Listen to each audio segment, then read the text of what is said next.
She But was the doesn't one that kind of started retcon the everything. second game a little bit? Or am I mistaking something? That's so confusing.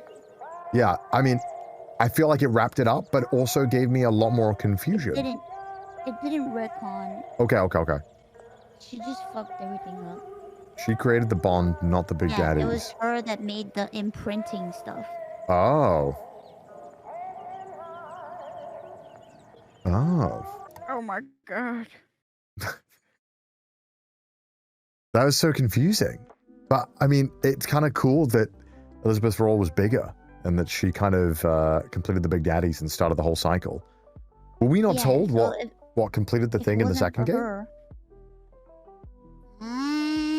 She manipulated the timeline to cause an ending where little sisters would be saved. Yeah, she's the one who helped us save the little sisters. Oh, so it's all because of her that she allowed it all to happen. Yeah. Bioshock 2 can't happen with Infinite. Can't happen with Infinite. The imprinting also happens now after Rapture gets fucked up. Okay. An interesting tidbit. Do you remember? It's so funny because I didn't know about this until much later. Mm-hmm. Did you know that in the first game, there's a moment we hear a weird screech, and that's the screech from the songbird when he falls in the water from the third game? I didn't know that. That's cool. Well, now you know. Elizabeth was Aaron Yeager. It's the whole multiverse. I mean, it's very confusing, but I need to go and watch like a 2-hour explainer video to fully feel like I completely get everything. But it was really cool, and I'm glad I played the DLC because again, I'm glad that everyone was like, yeah, you have to play it because it does kind of wrap it all up at least. Whether it's a satisfying ending, I don't know because I don't think I fully understand it. There's quite a lot, but I'm glad that at least it had a conclusive ending of some sort that kind of tied a lot of things together. So that was cool. And it was nice to finally know how Atlas, or I guess Fontaine, I guess in a sense, got the "Would you kindly" code. That was really cool to know. Yes, now you know. And now you played it. What do you think? Really good. I'm glad I went through all the Bioshock games. It was definitely worth my time. Definitely been a big... Truly one of the greatest of all time.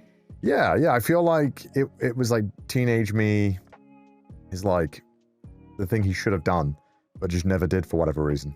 Never played it for some reason. Elizabeth sets in motion Bioshock 1. Yeah, I gathered that from the... I gathered that much. So that was nice. That was really cool. That was an interesting way to end it all up. I need to... Again, there's quite a lot, so I feel like I need to go to the gym and watch a 2-hour lore explainer video while I'm doing it, and then I'll be like, okay. And then I'll tell you how I feel about the story. Because right now, I feel like there's quite a lot going on, and I need to fucking lock in and sit down and have a look. But that was cool, though. That was definitely... I felt like... I still think Bioshock 1 is my favorite. I mean, I feel like it's hard to beat. It was just such a good story, and Andrew Ryan is just such an amazing character. He feels so grounded. He feels so realistic in the way that he's portrayed, and the actor does such a phenomenal job. And the original twist is so amazing, and it does feel like a lot of the rest of the series does try to chase that, to try and get that moment that hits you as hard as that. There's at least like 4 other twists in each, like every game is a big reveal or 2. And it just feels like none of them quite land the same. It's just such a good twist. And it's a shame because I feel like if it was 2 or Infinite, like if those are standalone games, they'd be amazing and those twists would be so good. But then when it's in the universe of 1 with that twist and that kind of character, it's just kind of hard to kind of compare. I think for the how it hits at least, but it was still like really amazing, and every single game had something amazing that it offered. I think 2 got too much hate. I liked 2 a lot. Infinite was really good. The gameplay was really good.